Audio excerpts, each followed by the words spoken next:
It's really fun. I've grown up watching Dan Schneider shows, iCarly and like Victorious and all that, and now it's like I'm literally working in like the front line spot, almost like with Dan Schneider and like the hands-on stuff he does. I have a new video for you because we've talked a ton about Dan Schneider on my channel, but one thing we haven't talked about is his past and how this man became the creepy Nickelodeon producer that we know today. So we're going to take a deep dive into his past and try to figure out how this man became a monster. So let's talk about it. As you guys probably know by now, Dan Schneider is a creepy man who used to work at Nickelodeon on some of your favorite childhood TV shows. But nowadays, he is known as a monster, and we're going to walk through how he grew up, how he became famous, and how he got the power in Hollywood to take advantage of all of these people. In this video, we're going to go through a timeline of his life, including where he grew up, what he has worked on in Hollywood, and we're even going to hear some of the stories from some survivors who have encountered Dan before. There is a ton to get into, so let's start off at where it all began. Dan Schneider was born January 14th in 1966 in Memphis, Tennessee. His parents are named Harry and Carol Schneider, and he is actually the youngest of 4 children. He's got 3 older sisters, but honestly, I tried to do some research to figure out who they were or to find a picture, and there is nothing online. I don't know if this is done on purpose, but I find it very fishy that there is nothing about his childhood on the internet. But I do actually know that Dan Schneider was voted senior class president at his high school, White Station High School, where I guess he was liked. I mean, if you're senior class president, I guess you're likable. And I guess Dan was smart too, because after graduating high school, he went off to Harvard. This is actually where his father went to school, but Dan did not last long. He was only there for about 2 months before he dropped out. Dan has actually addressed this online because someone asked, why did he drop out of Harvard? And Dan wrote, I grew up as the funny kid in class, and that was pretty consistent throughout my childhood. I was never a great student. The thing I excelled at most in high school was that I would do plays. I moved to a new high school in Memphis my junior year. In my senior year, I won senior class president. Wow. I basically did that by getting on stage and giving a speech that got a lot of laughs. Because of that, I was on stage a lot. I would get on stage in front of people and do little skits and do funny stuff. I realized I really love performing. Which I guess lucky for Dan, shortly after he dropped out of school, he had a producer friend who offered him a small role in a film as a pizza boy. After that film, Dan's Hollywood career popped off. His first legit role came in 1984, and it was a short one, but it was in an American teenage comedy called Making the Grade, and this was the first of many films that Dan featured in. Making the Grade, the comedy that hits higher education below the belt. In the following year, 1985, Dan actually featured in 2 more movies. One was called Hot Resort, which was whatever, but the other movie was called Better Off DEAD. And in this movie, Dan plays a nerdy character named Ricky, whose mom houses a foreign exchange student from France, and the whole time Dan is treating her like she is his girlfriend. This was prompted by his mother, and his character was extremely childlike in it, playing with toys and such. It's a dark comedy, and I get that Dan Schneider didn't write any of it, but once you get to know who he is, it's really odd to look back on that movie because he's playing a creeping on this young little French girl in the movie.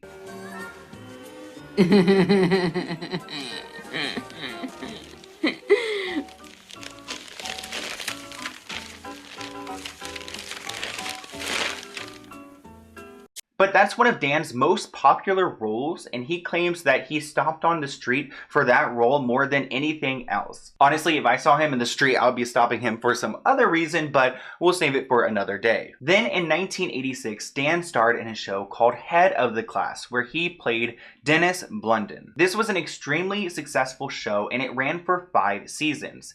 There were actually some funny clips I found online, and it was so weird to see Dan in them because I just see him as such a weird man. To see him as an actor was even weirder. Janice, I'm gonna give you the money. I just need some more time. Okay, 5 boxes of cookies. That's $10. If you don't have the money, just give me my cookies back. I can't. Those cookies were Girl Scout property. Ooh, you're in trouble now, man. You're dealing with a very tough organization. Green Berets. After that movie, he had a few more films come up in 1989, where he was in a film called Happy Together, and it was really hard to watch because there's this one scene where he grabs the girl and kisses her, and when I watched that, I was like, oh gosh, no. Could you imagine being that actress? Gin joints in the world, you walked into mine. Kiss me. Oh my God. Oh, can you believe this? Let's get out of here. Come on. There's a seat over there. That's so...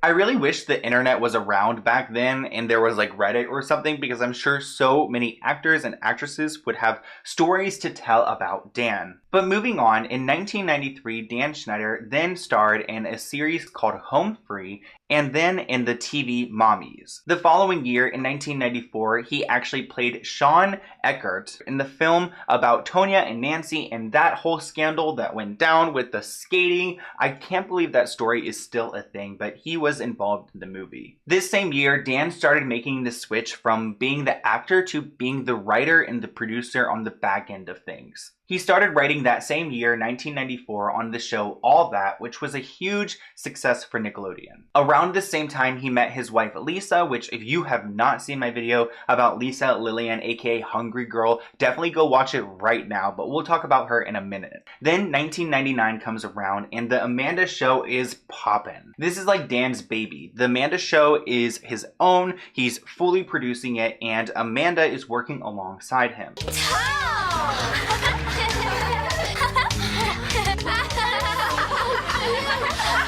You guys know that he did some terrible things to Amanda, and we've talked about that in a previous video, but the show was very successful. Moving on to 2001, that's when Dan Schneider started getting in a little bit of trouble. If you guys don't know who Brian Peck is, he is a disgusting monster who worked as the dialogue coach for All That with Dan Schneider. This man got in big trouble for doing some foul things to children on that show, which is really hard to talk about. And when we looked into Brian a little bit deeper, we found out that he was actually involved in this swimming pool situation. So you guys remember the swimming pool camps that Dan Schneider and Brian Peck would host? Well, this was going on back in 2001, 2002, and little kids were gathering at Hollywood homes with pools to hang out with Dan Schneider and Brian Peck with a hope in their heart to be the next biggest thing in Hollywood. The manipulation is insane, and someone actually came out and spoke about their experiences going to one of these camps. And be like, oh, we'll just take care of the kids. No adults need to come over. Whoa. So he was having pool parties with these kids that were on the shows without any kind of adult supervision going on. What? He was just he's just a sick dude. Brian was charged in 2002 with what he did, but then shortly after serving jail time, he went to work for another kids network, Disney, on Sweet Life of Zack and Cody, and obviously that's its own other story, and we need to talk about Disney and their problematic people. But let's talk a little bit more about Dan. Because at the same time that Brian was getting in trouble for all of these things he did on All That, Dan was still working in Hollywood. In 2002, he released What I Like About You, and in the same year, he released Big Fat Liar, which was a huge hit. I remember that movie. It was also a big year for Dan's love life because he got married to his wife Lisa, who we all know now as Hungry Girl, and she actually is quite problematic. One thing I want to bring up that I didn't bring up in the previous video on her was the fact that she actually was the main person running the whole iCarly in Japan. So you guys may remember this movie called I Go to Japan, and it was a Nickelodeon special that Lisa had a big role in, and iCarly was the main character. She pretty much went to Japan, but in this film, it was really inappropriate and actually very offensive to Japanese people.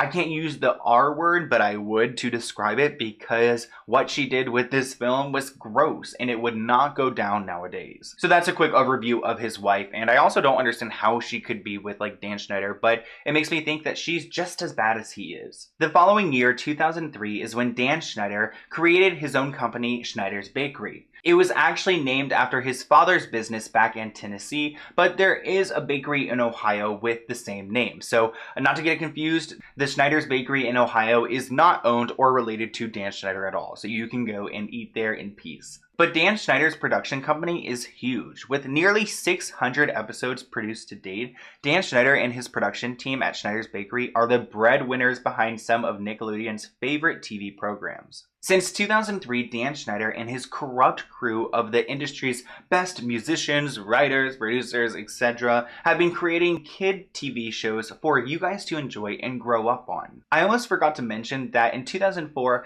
that's when Drake and Josh came out, which is one of the staple shows that I grew up watching and that Dan Schneider is really well known for. There are some feet pictures and references here and there as far as Drake and Josh, but it looks like Drake Bell and Josh have moved on. But if you guys didn't know, Drake Bell is actually Drake Campañana now, which is Spanish for Bell because he became like Mexican, like he went to Mexico and got a Mexican ID, and now he is speaking Spanish. It's a whole thing. If you haven't seen my video on it, definitely go check it out after this. One of Dan's most memorable shows is Zoey 101, which aired in 2005, and you guys know how that ended. It was extremely messy, and Zoey, aka Jamie Lynn, got pregnant. A lot of people believe at this point in 2007-2008 that Dan Schneider got her pregnant. There are tons of pictures online that show that Jamie Lynn's daughter kind of looks like Dan. And as you guys can see in this picture, their eyebrows, their mouths, their faces kind of look alike to me. But I was thinking about doing a full video about this situation because there is so much to unpack here, and I truly believe that Dan Schneider had some weird connection relationships back on Zoey 101.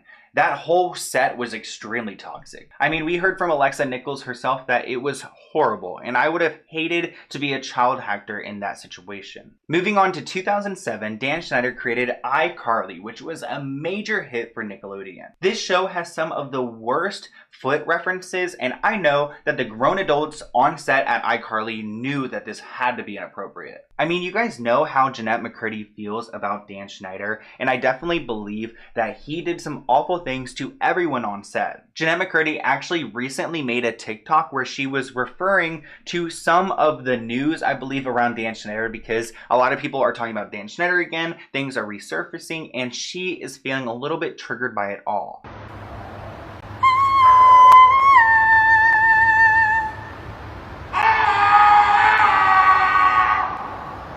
I mean, can you blame her? Because this man used to obsess about her feet, post pictures about her toes on the internet, ask fans to identify her feet, and then confirms it on the internet. It's just all way too weird for me, and there's a reason why Jeanette does not like Dan. But it does seem like Miranda actually likes Dan. He actually commented on this picture of Miranda where she put a foot on her head for whatever reason, and he wrote, "Oh my gosh, I thought I loved the bow, but I like your foot even more." What an odd thing to say about this picture. Like, why would he like the feet and the hair? But he's just obsessed with feet. But that didn't scare Miranda from coming back for an iCarly revival, which I believe is supposed to come out this year, 2021. But in 2007, the same year that Dan is working on iCarly and Zoey 101, there was an incident that went down. We talked about this on my channel in the past, but you guys know that there is a woman who came out and spoke about her experiences with Dan. She shared that she was part of a casting call that got extremely inappropriate and barefoot, and it was really odd. This actually forced the actress out of acting, and she didn't want to be part of the industry anymore. We would go on auditions just to different places, and eventually I got a manager and an agent. And my agent contacted me and my family about possibly getting a good Nickelodeon gig. I personally, at the time, I watched a ton of Nickelodeon, and I was very immersed in that lifestyle, so I wanted to pursue it. Audition call listing, they did mention, like, you know, wear something cute, like wear spaghetti straps or a skirt or, you know, whatever. And my mom, when she told me later on that whenever she saw things like that, she thought that it was a little uncomfortable for people to be telling kids what to wear. How old were you at the time? 15, 14 years old. Once about 40 kids were selected, we were then told to take off our shoes and that we were each going to go into a room to show the producer, who is Dan Schneider, the tapes to see who we would want on the show. And of course, you know, we always ask, like, oh, what do we have to do? Like, what would you like us to be doing once we're in there? And my agent told me, he's like, it's going to be like a he's like, you got to just take off your shoes, just like run around in front of the camera, you know, talk about how much you love being barefoot. And at the time, even, you know, it was like, okay, that's weird, but I didn't think anything of it because I was still young. Right. And then when I saw other kids doing it, like their parents were like, take your shoes off, like we're going in, like this is it, this is your thing. You know, it was all the kids that were wearing like the short shorts, like the, you know, spaghetti strap tank tops, you know, things that were a little more open and less reserved. Okay, so taking it back to 2010, that's when Victorious came out. And honestly, I can't talk too much about Victorious because you guys know I got in trouble recently. But anyways, Dan was very active on Twitter. He shared this foul tweet where he wrote, "Little Ariana Grande from Victorious smiles at one of her co-stars' feet. But whose foot is it?" Like, ugh, God. Like, little Ariana Grande stares at feet. Why is that so exciting for him? And then there's another tweet that he tweeted out in this same year, 2010. "Toes, similar to fingers, but not nearly as good. Who agrees?" I'm sorry, Dan, but I disagree. But as we all know, Dan is known for his creepy tweets, like this one.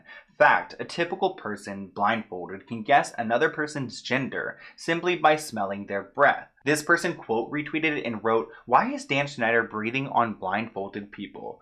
Good question. And there are so many other foul tweets from Dan Schneider out there, but a lot of them have been deleted because he thought that, you know, removing them from the internet would make us all forget about the gross things he has done, but obviously it's not that simple. Before we get to Sam and Kat, we have to talk about all the things that went down in 2012 because there is so much to unpack here. While Dan was working with a bunch of children on set, there were people in the industry who were getting in trouble for what they were doing. In 2012, Martin West, a talent agent for Nickelodeon and Disney, got in really big trouble for doing some things with a 14-year-old, and obviously that's not allowed. So he got in big trouble there. So they were investigating, but I don't know why they didn't look into Dan Schneider. I mean, they were even going for the production assistants. This one man named Jason Michael Hurdy actually got in pretty big trouble after bringing young girls on set at Nickelodeon, and then once they were there on set in his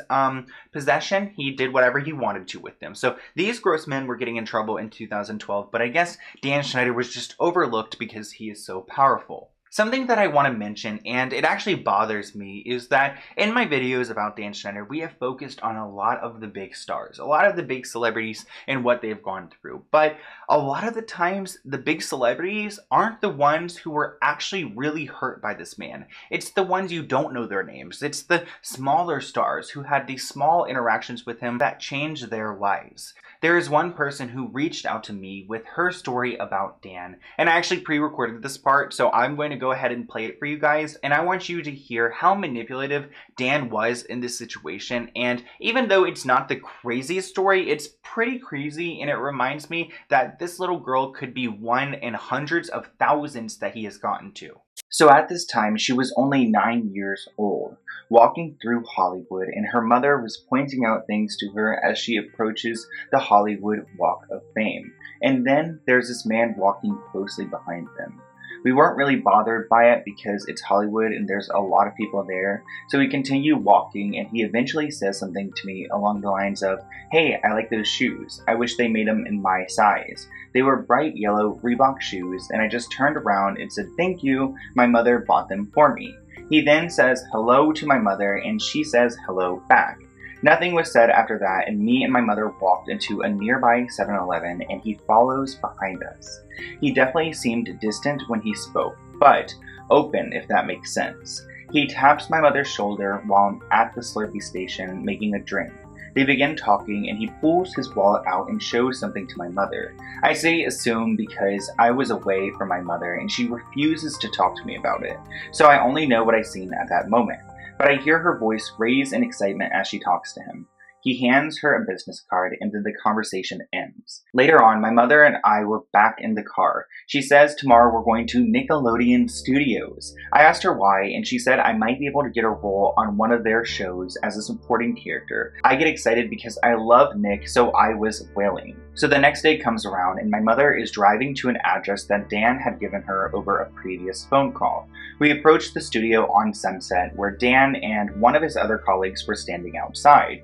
Me and my mother park and they lead us on a tour through the studio. There were lots of empty seats. I believe it was because it was a weekend. He asked me what my favorite show was, which was iCarly, like every other kid at the time.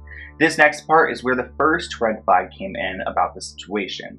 He took us to the set where they filmed iCarly. He took us to the iCarly bedroom. He said I could look around while he stood and talked to his colleague, who left after their conversation was ended.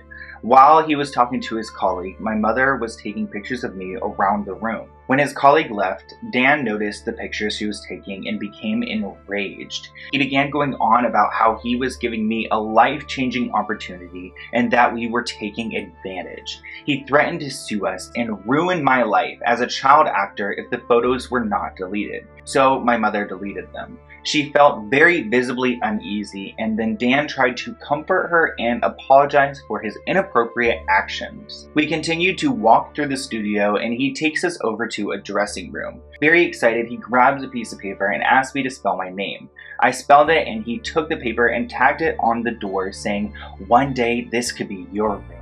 And then I obviously got really excited. So we enter the room and we began talking, and he says that he would want me to become the half-sister of Charlotte on Henry Danger, whose role on the show would depend on how fans responded to her. He said that I would have a small part in the pilot special and that we would talk about it in later episodes. I've never personally watched the show because of this situation, so I don't know if that idea was eventually scrapped, but he began conducting an interview type of conversation. Then he asked me to recite lines in different emotions. So one of the ones I remember was to say, "Oh my God, why would you say that?" And he asked me to say it dramatically and sad or depressed, then happy and giggly. After we finished reciting, he asked my mom to step out of the room to see how I would act without her. So she stepped out and he asked me to recite the lines, which I did. He then started acting strangely when he heard my mother answer a phone call. He asked me to put on the high heels and then walk around. Remember, she's only 9 years old at this time. The heels he handed me were a size too big, and then he asked me to step into another room and put a dress on over my clothing. And then I began to feel strangely, so I took the heels off and I slipped my shoes back on. I asked if I can go to the restroom, and he asked if I remembered where it was. I said yes, and I left the room. I pulled the door closed, and I ran to my mother. I whispered to her what was going on, and we ran out of that studio and never spoke of it again. About 10 minutes later, he began to call her, and she blocked him. We never talked to him or spoke about it after that one conversation in the car. He is a bad man and should be in prison. So obviously that was a lot, and if you guys ever have any story you want to share with me, you can reach out to me on Instagram at SL04N or my email at sloanwellknown@gmail.com. Obviously that's alleged and I wasn't there, but I definitely believe that it went down and that Dan Schneider put her in a really uncomfortable situation. It reminds me of the previous stories we talked about on my channel, and that these little girls are put in these situations and honestly scared out of the industry because of it. But let's continue, because in 2013, that's when Sam and Cat came out, and this is a TV show with Jeanette McCurdy and Ariana Grande. Hopefully I'm saying that right. Ariana Grande. This show also had a lot of inappropriate references, but one thing that we can never forget is this tweet sent out on September 13th, 2013, where I'm sure Dan instructed someone to post this tweet encouraging young kids to take a picture of their feet and then post it on Twitter. So many kids ended up actually doing it, and it's so gross to look online and see all of this because it's obviously just there for Dan to look at and to enjoy for his own pleasure and his fantasies. The same year, he also replied to this person who wrote his name in the sand, and then he replied and said, "That's awesome, thanks. I hope you don't have too much sand between your toes now." Like, oh God, can you imagine if that was my daughter tweeting that out? I would see that tweet from the producer and then remove her phone permanently. This behavior isn't okay, and Dan Schneider should not be using his power and his platform to solicit photos of children's feet because that's what he enjoys. You guys need to recognize how wrong that is and to use your public platform to recruit this type of thing. Like, I feel like that should be a crime in itself. Like, these are kids, Dan. Do not go asking them for pictures of their feet. Like, ew, God, they don't even know better. I'm sure there are some kids who have grown up since that point and they've watched these videos and they're like, oh gosh, I can't believe I was a part of that. Sam and Cat did not last long. It was only there for 1 season, but Dan Schneider was quickly back to work with a new show called Henry Danger. This show has been on for 5 seasons, and its last episode was last March 2020. This show definitely had its moments, but it wasn't all too bad. But one post I want to share is from Dan Schneider on Facebook, and it's a little like infographic where they ask their fans, would you rather give Charlotte's uncle Roscoe a long foot massage, which, what? Or hand wash and comb Gooch's mustache, which both of those options sound horrible. First off, the foot option, like who wants to go and rub anyone's uncle's foot? Like to me, he's trying to normalize that action. It's like no kid should think that that is normal at all. And he's referring to Mr. Gooch, who is a really gross character, and obviously they are referring to male body parts when they talk about Mr. Gooch, and he runs a place called Junk and Stuff, which they're joking about, you know, stuff, and it's really like, it's so clear that it's gross, and I don't know why they would want to include it. It's like, not really that funny. Like, oh, Mr. Gooch, like, what? And they falsely claimed that this was TV's #1 kids comedy show. That is not true at all. If you look back at the numbers during that time, they were far from #1, but they wanted to make themselves seem that way. And then there's one more tweet that they shared where they wrote, would you rather give Jasper a foot massage or eat a bowl of hair soup? Which again, neither and neither. But why are they doing all these like foot massages? And you can even see that the girl was doing it in this clip. So I guess it actually went down. And I feel really bad for that little girl, because who wants to be over here rubbing some grown man's feet? Like, I would pull my daughter out immediately. She is not here to do that. As I was researching this show, I actually found a really gross clip where they were squeezing a pimple. And if you are really grossed out by this stuff, then please turn away for a second. But the scene was so foul and gross, I just couldn't watch it. 2, 3. Like, that was so gross. But maybe there's a good reason why they were trying to make themselves seem like the #1 kids comedy. Because Dan's next show, Game Shakers, in 2015, is the worst show that Nickelodeon has ever put out before. That's not even my personal judgment. It's literally ranked the worst show ever produced, like ever. I was doing some research on this show, and the reviews I found are crazy. This person said pure agony, completely inappropriate. Wow, yeah, there are some bad scenes, just bad. Even my son thinks so, so even the kids don't like it. This show sucks. Every single review is terrible for this TV show. And it makes sense because it's pretty bad. I mean, it's inappropriate, it's gross. I saw some horrible things about it being like, you know, against trans people and things like that. I actually found one clip where the little kid was like using his feet to peel an orange, and it was so gross. So that show absolutely sucks, and there's a reason why it was only around for 3 seasons, and after that, it was gone. At this point, Dan's career was starting to wind down, but before they let go of him, in 2017, they actually fired Chris Savino, who created Loud House for Nickelodeon, and the reason why he was fired was because he was doing things to multiple women, bothering them, and obviously that's not allowed. So Nickelodeon was starting to crack down. And then comes 2018, when Dan Schneider was let go by Nickelodeon with $7 million to walk away with, because after years of accusations and failed investigations, Nickelodeon did not recognize him as a criminal, but as one of their heroes. So they let him walk free.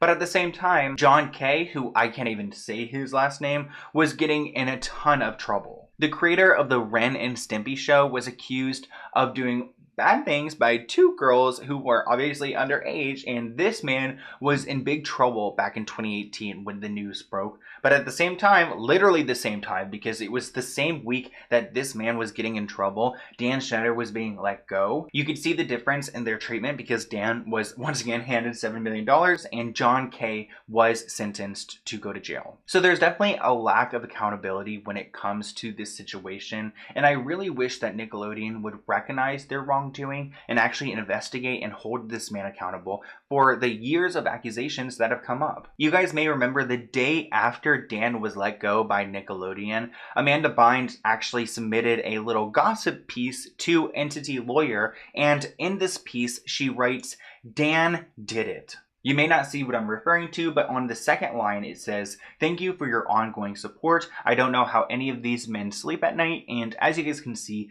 DAN, and then moving on to the following line, DID, and then IT. Dan did it.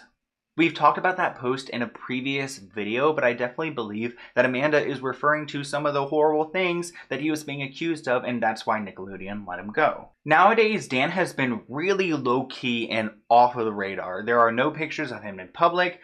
There are no TV shows coming out with him working on them. If you go to his social media, you'll actually see that his Instagram is really active. He posts a lot of happy birthday posts. As you guys can see, he said happy birthday to Frankie Grande, who was on Henry Danger, and oh god, remember the pimple scene? He was being like splatted out, like oh god, I would not forgive you, Dan. Dan's Twitter is also still active, but he's not posting on it because people on Twitter are a lot more mean to Dan than people on Instagram, because if you go look at Dan's most recent tweets, the replies are savage. But I want to read his bio to you guys because it is the same on Twitter and on Instagram, and it says, creates/acts in movies, TV shows, Victorious, Drake and Josh, iCarly, Zoey 101, Big Fat Liar, etc. And then he ends it with invented spaghetti tacos. You might be asking, what is a spaghetti taco? Well, it's actually a recipe online, but if you go look at the Urban Dictionary definition of it, it's actually really gross and disgusting, and it makes me think that Dan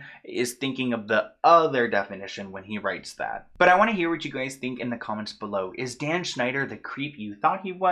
What do you think about his past? Isn't it crazy how much Hollywood films he has been in and just how involved he is in the industry? Because I feel like this man is really up there at the top of the whole, you know what I mean. But anyways, hopefully this video isn't taken down, and I hope you guys enjoyed. Let me know what you want me to talk about next. I think I'm going to talk about Dan and, you know, his insensitivity towards race and what he has done in the past that is quite offensive. But let me know if you guys want to see that in the comments below, and I will see you guys in a new video soon. Bye, guys.